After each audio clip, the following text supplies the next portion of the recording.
Hi everyone, Grandad here. Where am I today? Well, I'm out and about in Oswestry and we're having a little look at old Oswestry Hill Fort. Now, this hill fort dates back many thousands of years, and there's a sign here which might give you some idea of what the hill fort sort of looks like from an aerial point of view. It's quite a good sign there, and tells you about it. And if you can't read that, then I'll try and explain as much as I can as we go on. But this has been occupied by people for many thousands of years, right back to the Bronze Age, and it was a sort of a farmstead where a family would live, probably, and keep their livestock inside. It wasn't really a fortress in the sense of soldiers being here, but it was just a family of tribespeople that would set up home on the top of this hill fort. It would add a little bit of protection, and it's been altered tremendously over the years. Now, if we move up a little bit further, there's another signboard which I might be able to explain a little bit more clearly how the hill fort was actually built. Now, they call it Old Oswestry, but of course Oswestry wasn't even invented in those days. It wasn't until King Oswald and his battle was nailed to a tree when he was killed by King Penda that Oswestry got its name. So this, what they called it back in those days, I've no idea, but it was just probably a family name. But if you look on this signboard here, and you look at the, it's a ring ditches go round, and it's sort of got two entrances. Now, we're at this entrance at the beginning here where it says you are here, and that leads right up through the embankments onto the top. Now, there's another entrance at the other end which we'll examine as we go round, but I don't think that was a real entrance. I think that was just made later on so that people could get up onto the hill fort and use it.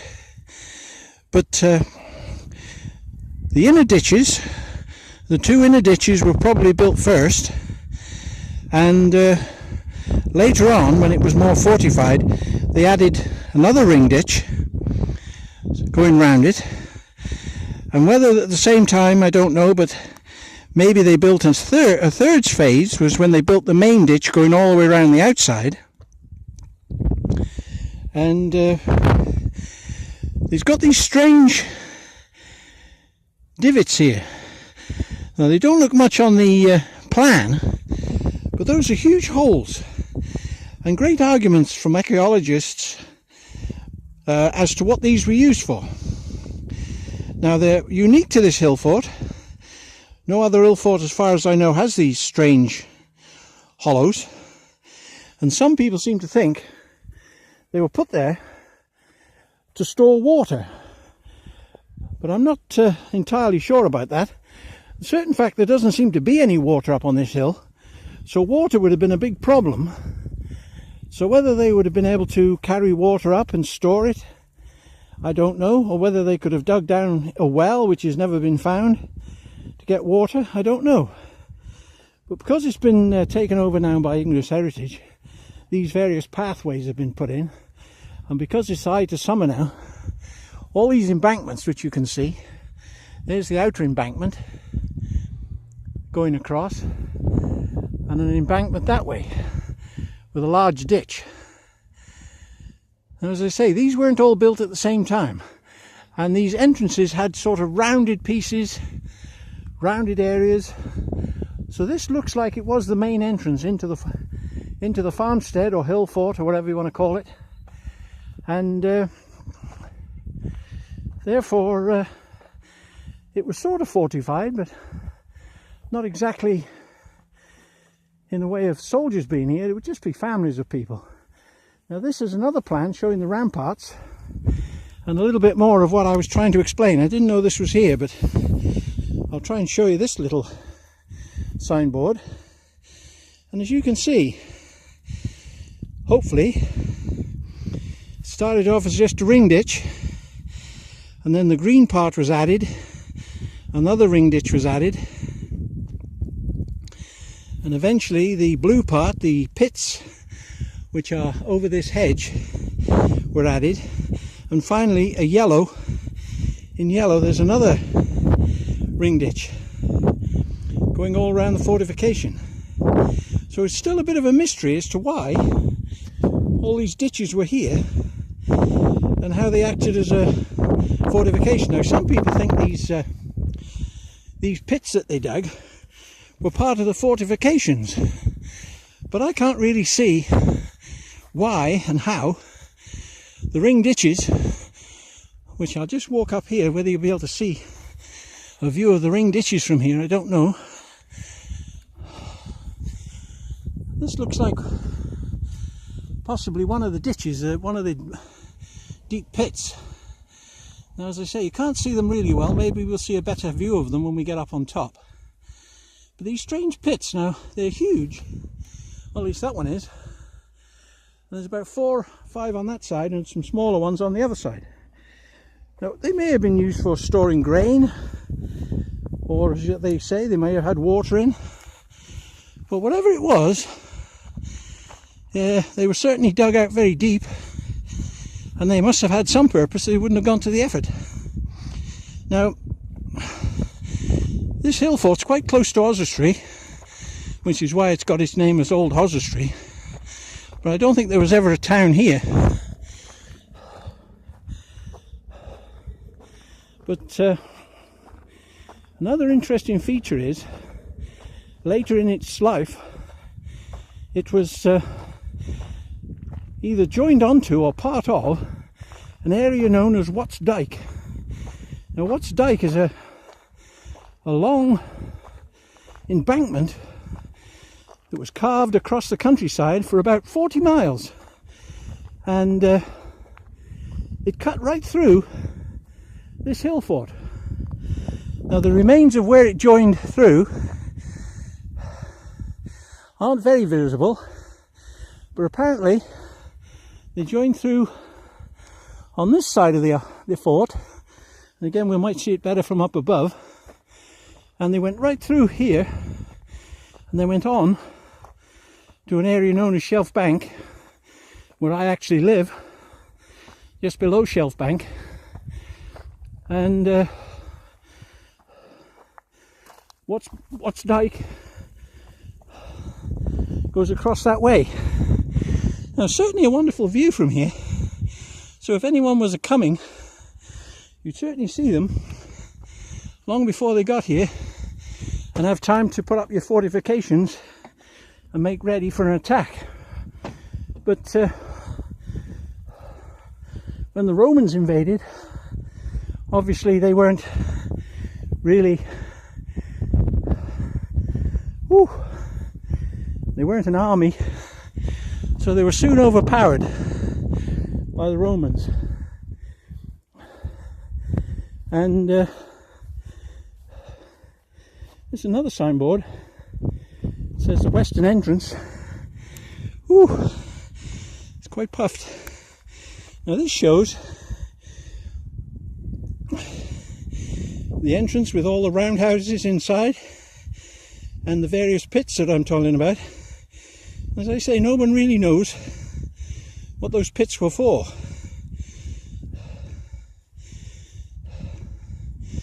And there's several other crop marks and things showing on this notice board that can be seen in the fields. But of course, this time of the year it's very dry and you can see crop markings, but whether those markings are anything to do with the hill fort, I don't know. But with all the bracken and the grown up area, it's very difficult to see those pits. Now, if we go on a bit further, this top is very flattened off.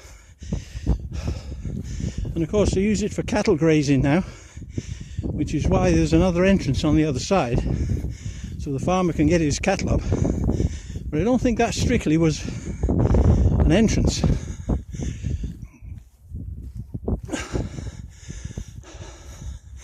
But these ditches really are deep.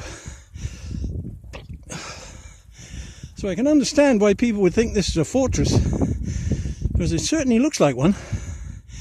If you were climbing up on foot and there was a palisade up here and people were hurling rocks and stones at you and throwing spears, it would be a devil's own job to get up here and attack anybody. So I suppose this is quite a good advantage point and fortification. Now, during the war, Second World War, there was an army camp set up, may have been on the First World War, which we might be able to see as we get over the crest of the wave here and to the topmost part. We might be able to see across to Oswestry Showground, where they hold international shows and various things. And just by there, there's an area known as Park Hall. Now, Park Hall during the war was an army camp, and the soldiers, I think they were Canadian soldiers, they came up on here, on top of the hill fort, to do training. Now, unfortunately, they dug holes and trenches and all sorts of things, and they damaged the archaeology a bit. So when you're looking now and you see a pit, you don't know whether it was something from the Bronze Age or just a pit dug by a soldier during the war. Now, what's Dyke, I think, there's nothing to show of it, although it's only an earthen ditch, and it joined on somewhere here and then stretched off miles and miles in that direction, and then went through the hill fort and out at the other end. So whether it was part of the Watts Dyke or whether Watts Dyke just happened to go through here, I don't know. Now, if you look in the direction we're looking now, that's over towards the army camp, showgrounds, the Oswestry Show, and Park Hall. But it's a wonderful place to come for a walk and to look at the countryside on a nice sunny day, and you can certainly see the amount of soil they've shifted to make these ditches. Go all round the hill fort. Hello. Yeah, fine. So it's very nice to come up here. People come up and walk their dogs and enjoy the fresh air. It's getting a bit of a climb for me now. I'm not so good at walking, but we pop up here once or twice a year just to have a little look.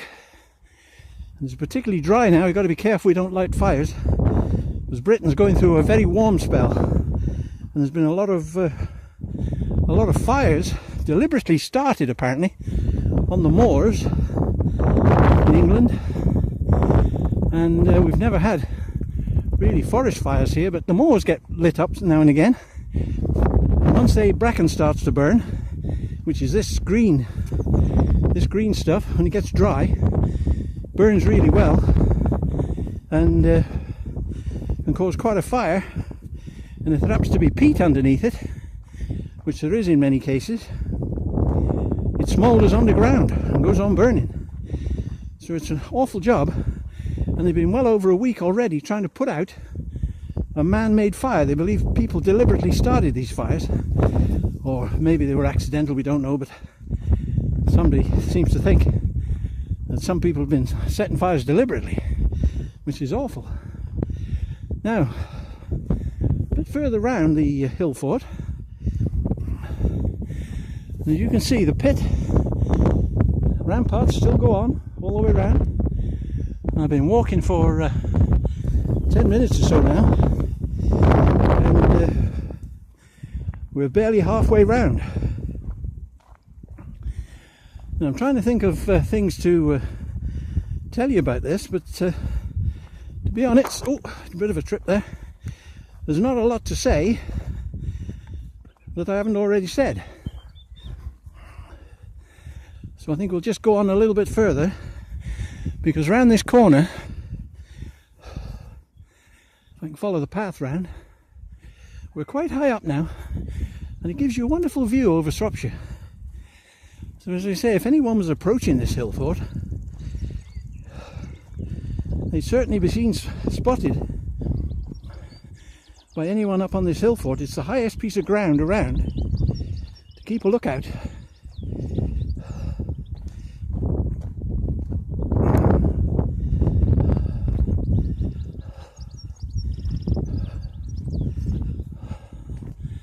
Now we're beginning to turn at the bottom. Whoops, another trip. Sorry if I'm shaking you about a bit, I don't want to, but it's not easy to film. I haven't got a gimbal, so hope the picture's not too shaky.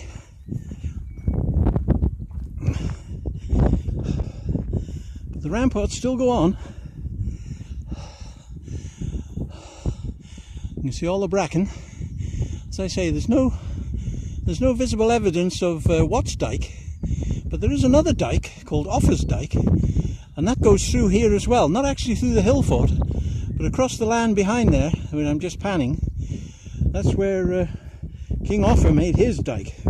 Now his dyke goes on for hundreds of miles, I believe, and he was a Anglo-Saxon king, and he wanted to keep out the Welsh, I suppose. And I think Wat was the same. He was a landowner and king, local tribe leader, and he was trying to protect his land, so he built a huge dyke as well. And these dykes were sort of fortified, they seem to think, and they were just really something to mark the edge of their territory. Now we've rounded the bottom corner, and you can see it's not exactly completely flat. It goes up into a bit of a hump in the middle. I think people have dug there and examined, as I say, they found evidence of roundhouses and various bits and pieces. I think the local museum has got a few bits that they found in this hill fort on display. But of course, because it's been here for thousands of years, it's been well picked over by different peoples, and so there's not a lot of evidence left. You can look across towards the Wrekin, I think it is out there. There's another famous hill, and several hills. It's a bit misty at the moment, so the area is a little bit in cloud. A bit cloudy.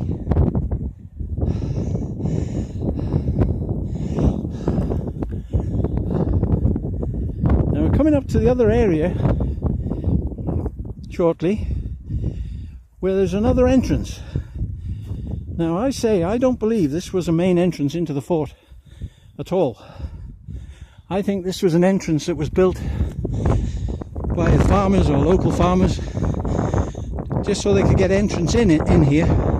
I think they dug through the embankments and made this other entrance, because it's very narrow and it hasn't got any of the rounded fortifications like on the other entrance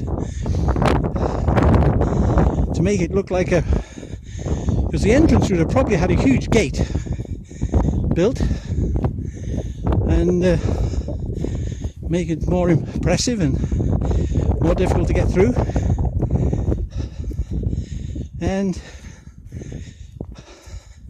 this one doesn't seem to have any of that, and therefore I don't think it was an entrance at all. And we're coming up to another signboard, and I'll show you that.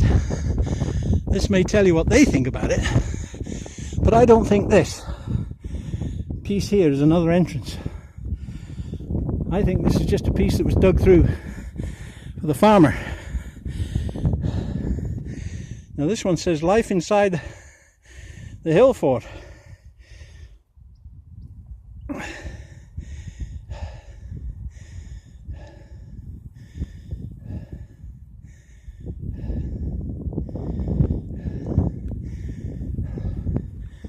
Now, as I say, cattle still come up here to graze. So this another kissing gate here is locked a bit. Not very good to get through.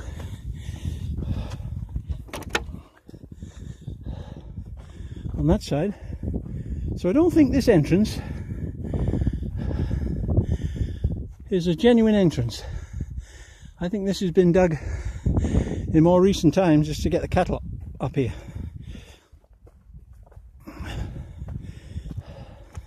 Simply because the other entrance is on a road, and people with cattle down on this side couldn't get up. So they probably made that entrance so they could. So it's a little bit debatable as to whether that is a genuine entrance in. I have a feeling it isn't.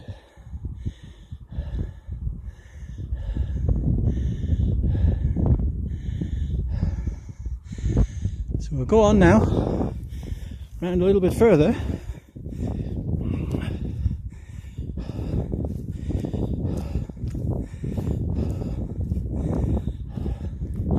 And if ever you're in Oswestry, or you come to visit and you want a Sunday afternoon walk, looking at the sights, a bit of fresh air, coming up onto old Oswestry Hill Fort, it's quite a good idea. Now, I don't know whether you can see, but there's a wooded area there with a bit of a hill. I think they call that the copy. But if you look between the farm buildings, I don't know whether I can zoom in a bit, I don't know.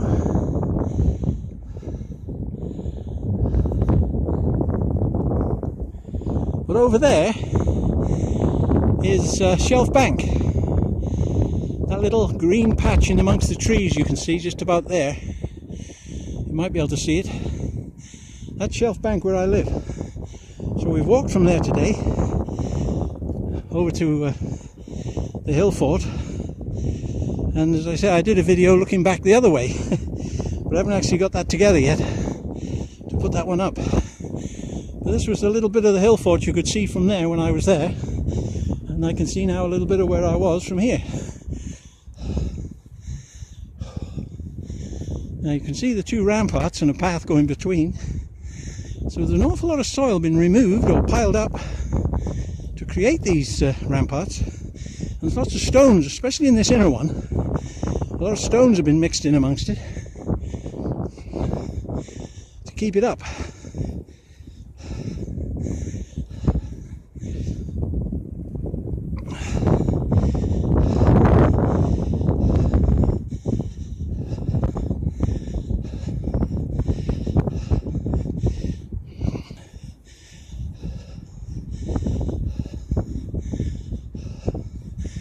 Goes up again a little bit here, so we're rising up onto the Hill Fort. Now I don't know, it's probably about an acre, a bit more perhaps, 2 acres, or it might be 4 acres. So you could get an awful lot of roundhouses and people living up here, and I would think they'd feel pretty secure inside this ring ditch which they'd created. Because we're quite a long way down to the plains.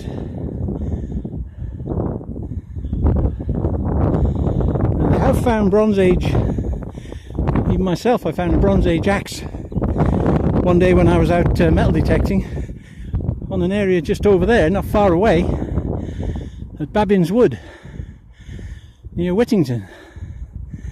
So there were certainly Bronze Age people about here, and I've no doubt they took advantage of this hill to build their homesteads and to fortify and look after their cattle. Now I suppose we're on the highest part now.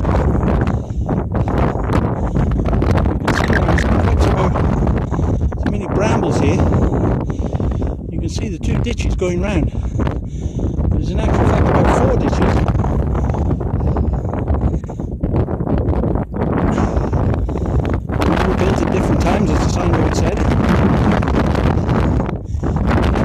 dangers became worse, they thought they had to fortify it a bit more.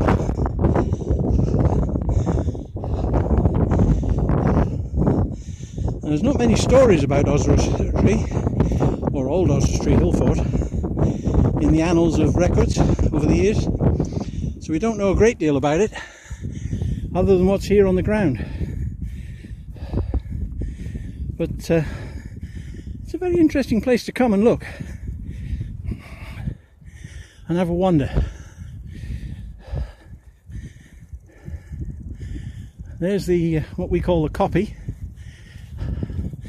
Now I don't know, I've got my own pet theory, but that copy over there, if they were to examine in the dirt there, they might find all sorts of things related to this hill fort. Because if I was living here, that would be an ideal place to bury the ancestors,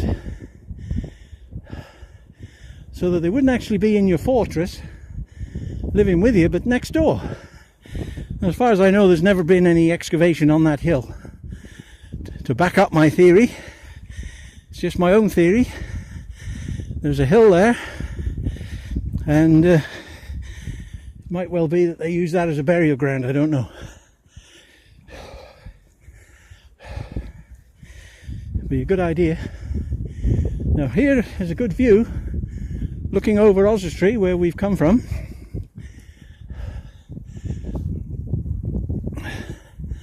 Going off into the distance, all the built up area. Now they're trying to build houses even closer to the hill fort than what those are, and people are complaining about it, and they formed into a group and they've campaigned to stop any more development in this area encroaching on the hill fort. Now whether they'll be successful, I don't know. I wish them all the luck in the world, but progress says that people have got to have houses, and if this is the only land they can use, then I suppose they've got to use it. So I suppose I'm sitting on the fence a bit, but whether houses down in the valley there's houses about, and if there was a few more, I don't think it'd make that much difference. But people are against it, and maybe rightly so, I don't know. That's for you to decide for yourself. But it's certainly a very interesting place, and a wonderful place to come for a walk, blow the cobwebs. And it's particularly hot today. The sun's beating down, and I'm pretty thirsty getting. But luckily, I'm more or less at the end of the circular route around the hill fort. I'm nearly back to where I started. There's various tracks going off in different directions, but you can surely see all the different embankments that are on this side as well. Now those gullies that I said were built, there's some on this side as well, not quite as big as the ones on the other side, so I don't know what they were for. I'll have to give it some thought and see if you can come up with a better idea than what anyone else has as to what those big pits were used for. Were they for storing grain or water or fortification? I don't see how they could work as a fortification, because if they were there all fortified, people would just break in from another angle. So I don't see as that was going to help. But now we're back, right the way back to the main entrance where we started some 29 minutes ago, and here we are back to where we started at the entrance. That's where we went up, and that's where we came. So that's all I've got to say about Old Oswestry Hill Fort. So I hope you've enjoyed this little visit, and I certainly enjoyed walking around and telling you about it. So I hope you've learned something. And until we meet again on some other adventure, it's Grandad saying bye-bye now. Bye-bye.